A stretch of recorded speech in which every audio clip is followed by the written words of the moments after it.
She knows how volunteer and local leadership can transform a community.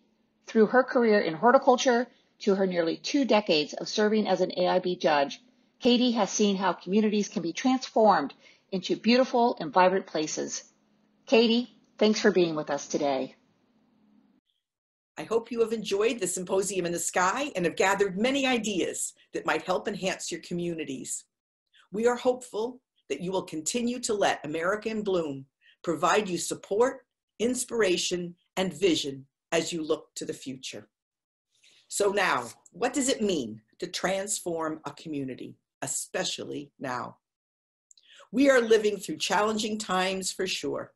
Not only do we need to be attentive to the special initiatives that can preserve the unique character of our communities as we have in the past, but now we need to protect the health and happiness of our residents, ensure the economic vitality of our businesses, especially the small independent ones, wrestle with racial issues that are sometimes so deep-seated and hidden in our communities that we aren't even aware of them, identify how our communities are at risk from environmental disasters, fire, flooding, hurricanes, tornadoes, drought, and do what we can to protect our people and property. And 5, we need to keep our democracy strong by making sure everyone in our community has the opportunity to vote. Oh my God, that's a lot. Just a few months ago, we celebrated the 50th anniversary of the Apollo mission that landed Neil Armstrong on the moon. I was reading a few books. Yeah, I'm reading a lot of books right now, but I was reading a few books that had been written memorializing that extraordinary achievement. I was struck once again by what President John Kennedy said as he announced his vision to the world. And I quote, "I believe this nation should commit to achieving the goal before this decade is out of landing a man on the moon and returning him safely to the earth. We choose to go to the moon in this decade, not because that will be easy, but because it will be hard."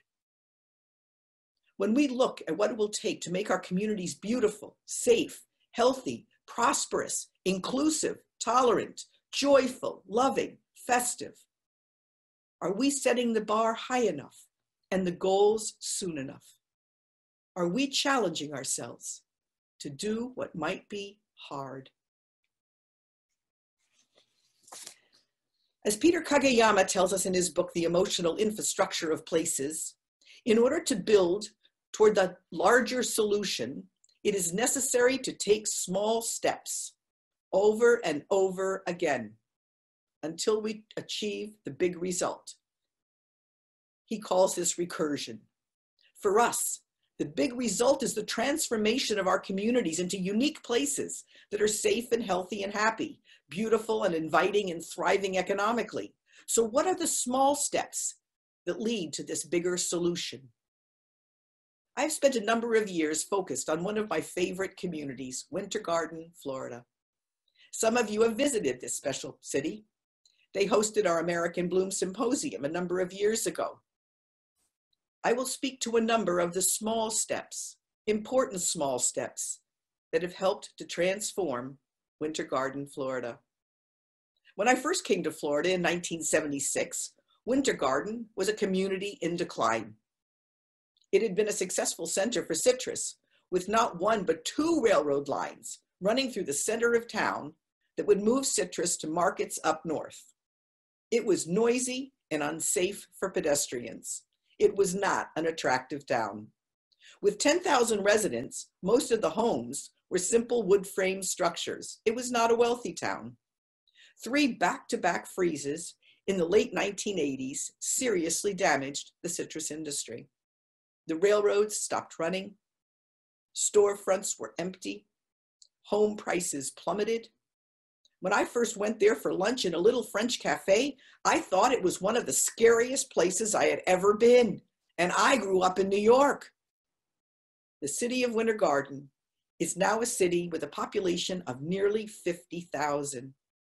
They are a city on the rise in the greater Orlando area. It is a city well loved by its residents and visited frequently by travelers from local communities as well as from places far away. Housing prices have soared, and it is now the place to live in the greater Orlando area.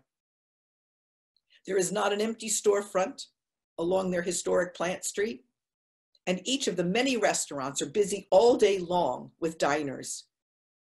They have been an AIB community and recently joined AIB's new Growing Vibrant Community program. The city has been transformed, but they are not finished. They are fully aware there is always more that can and will be done. Yes, there are big projects being planned by their visionary leaders, but again, it is many small steps taken over and over again by folks throughout the community that will and are making a big difference. So what are some of these small steps? Before the pandemic, the City of Winter Garden implemented some innovative programs that put them on the map as the place to be. One of the old railroad lines that transported citrus from the city was removed and replaced with a bike and pedestrian trail right in the center median of the main street. Then the entire trail through the main street was heavily planted with a new clock tower and gazebo and trees and shrubs and roses. An on-grade splash pad was installed right on the main street that offers a joyful spot for children with their parents. Lots of activity right on the main street. Owners were encouraged to restore the old buildings on Plant Street, which they did, including an old hotel that has been transformed into a large B&B. And new buildings were required to fit the character of the place and add to the ambiance.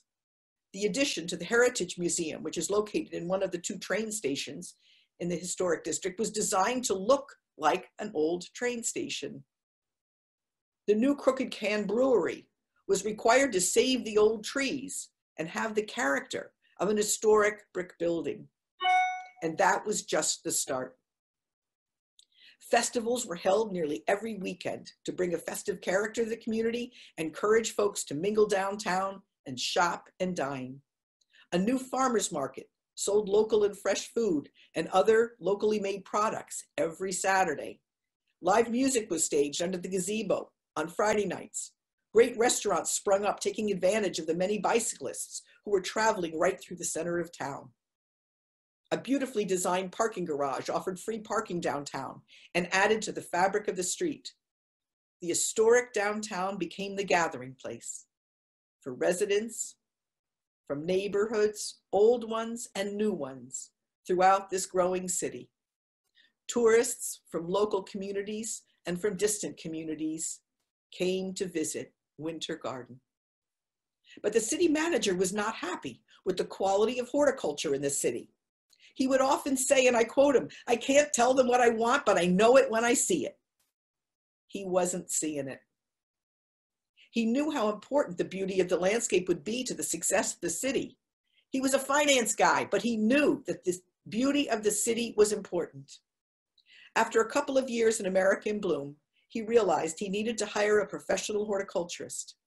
He did, and things changed immediately. The gazebo had been planted with wisteria, which grows in Florida, but struggles a good bit of the year. The wisteria was removed and replaced with the Queen's wreath, which has now become a signature flower of the city. Its beautiful, long blue panicles of flowers bloom 2 and 3 times a year, with foliage that is lush and green.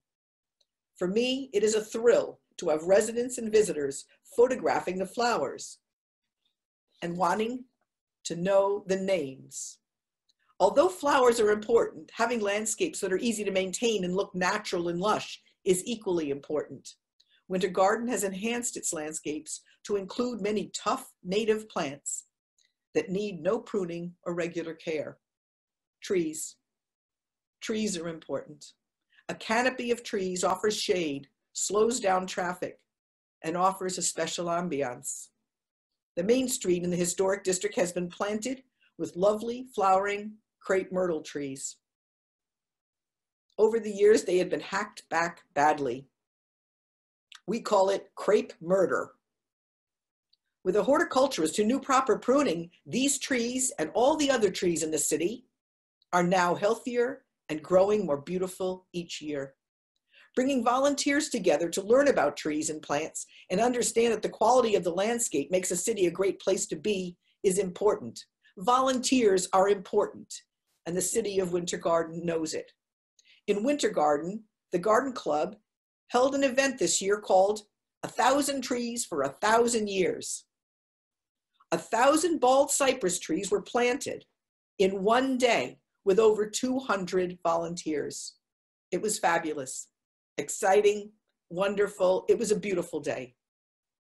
This coming year, we will enlist over 100 volunteers to identify the heritage trees in Winter Garden and create a heritage tree walking tour with knowledgeable staff, eager volunteers, and leaders who understand the value of quality landscapes. The city of Winter Garden truly has become a garden. And then came COVID. When many cities in our area were shutting down, not knowing how to deal with the virus, the city of Winter Garden was studying the disease, listening to the scientists, and figuring out how they could keep their city vibrant, how they could keep their residents healthy and happy with all the challenges the disease offered. They were smart. They were strategic. They were successful. Although I have pretty much kept myself sequestered for the past few months, I ventured out one day, about a month ago, to meet a colleague in Winter Garden. I was surprised to see what they had done. The parking spaces outside of each restaurant had been turned into attractive outdoor eating areas. The city had purchased terracotta-colored umbrellas, good-looking outdoor tables and chairs, as well as attractive black bollards to separate diners from the street. They didn't ask the restaurants to do it. The city did it. With all the new furnishings the same, the character of the street was enhanced. And with all the outdoor diners safely maintaining social distancing, the city was filled with lively conversation and happy people. There were strict guidelines given to the restaurants. No signage, no embellishments. They were to keep the tables cleaned and sanitized during working hours. The benefits were obvious. The new furnishings added character to the street. They announced that the restaurants were open and operational. Diners were safe. Taking away parking spots would have created controversy in normal times.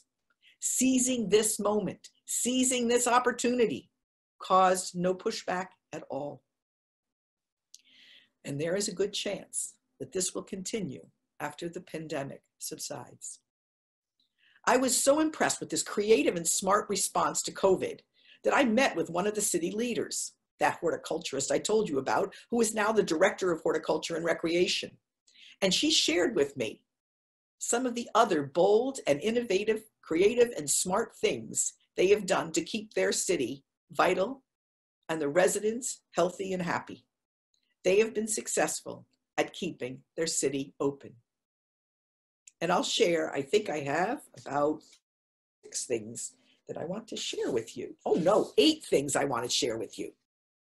1, they created 10-minute pickup parking spots for shops and restaurants and set out signage encouraging appropriate behavior for COVID.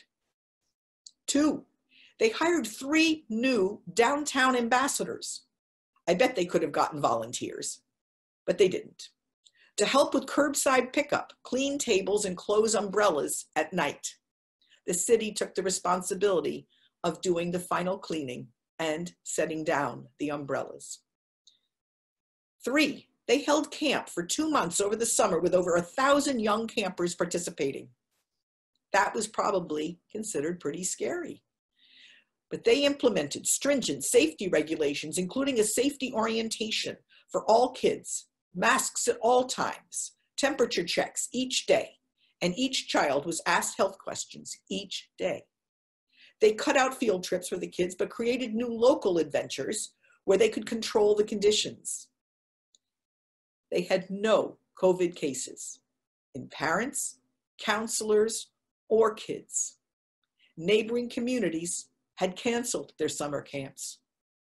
Winter Garden was providing something special to families in the summertime. Number 4, the city pool was kept open and limited to 50 at any one time in the pool area, with masks and social distancing required when not in the pool. Surrounding communities closed their pools. The YMCA, in fact, I think it's true around the country, will not let school teams practice in the pools. Winter Garden is being hounded by local communities to let their school teams swim and practice in their pool. They just can't handle it all. Number 5, sports fields were open for team play and very specific requirements. The temperatures were taken and questions asked of all players prior to play, and the masks be worn and 6-foot social distancing be honored when not on the field. City staff were there to monitor. Again, other local communities closed their fields. Winter Garden is again being harangued by local communities wanting their teams to play on these open fields. They just don't have room for them. 6, city rental facilities were limited to groups of 50, including all staff and attendees, and all were required to mask and maintain social distancing. City staff monitored to make sure all were abiding by the guidelines. 7, weekend festivals were curtailed as research was done on how to have them function safely. Now they have a good idea what they can do. So there will be a Halloween event, but it will be much changed. Instead of a one-day festival, there will be a 10-day event with no crowd gatherings and no opening ceremonies and no concerts. They're changing the terminology. It's no longer called a festival, it's called an event. Terminology is important sometimes to make people understand that things are a little bit different. They are going to be handling Christmas in the same way. So they have some festive things coming back. Number 8, additional communications were sent to staff, commissioners, and the community to ensure that not only were regulations being enforced, but that it was widely understood that the city was doing everything it could to keep residents healthy and happy, to keep businesses open and thriving. Communication. They couldn't stress enough the importance of communicating what they were doing. Perhaps you have implemented similar strategies in your communities. If not, perhaps Winter Garden can offer some inspiration. Financially, there was no question that the city was forced into a balancing act. No support came from the county or the state. They had to find funding within. By canceling some programs and activities, they are reallocating funds to where they are needed at this particular time. Being nimble and quick and smart is important, and they consider the new spending an investment in the health and well-being of the city and its residents. Also, they constantly, daily, evaluate what they are doing. Staffing levels, priorities, and schedules are reviewed regularly. Part-time staff, as well as volunteers, are included in the plan. Requests from restaurants outside the historic district to provide outdoor seating are considered. Sometimes it's necessary to say no, but the goal is big and bold. Keep the city vibrant and keep the residents, adults and children alike, healthy and happy. There is no question. We will need bold, creative, innovative solutions to each of the challenges we now face in our communities. No one community is the same as another. We all face some similar challenges where solutions can be shared. Let's share them. But each of our communities has unique resources, leaders, traditions, culture, faith communities, that allow us to find solutions that work for us. Some solutions can be, need to be, implemented right away. Saving big trees, for example. Some actions today, like planting street trees, are really meant to affect our lives in upcoming years. Some big, bold changes, like new parking garages and restoration of significant historic structures, might take years to plan and implement. Let's figure out what's needed in each of our communities, and then take the steps, starting with some small steps, and maybe even do what's hard. Let's bring our communities out of this incredibly challenging moment, stronger, healthier, wealthier, prouder, and more committed to the life, liberty, and pursuit of happiness that is the foundation of our democracy. Thank you.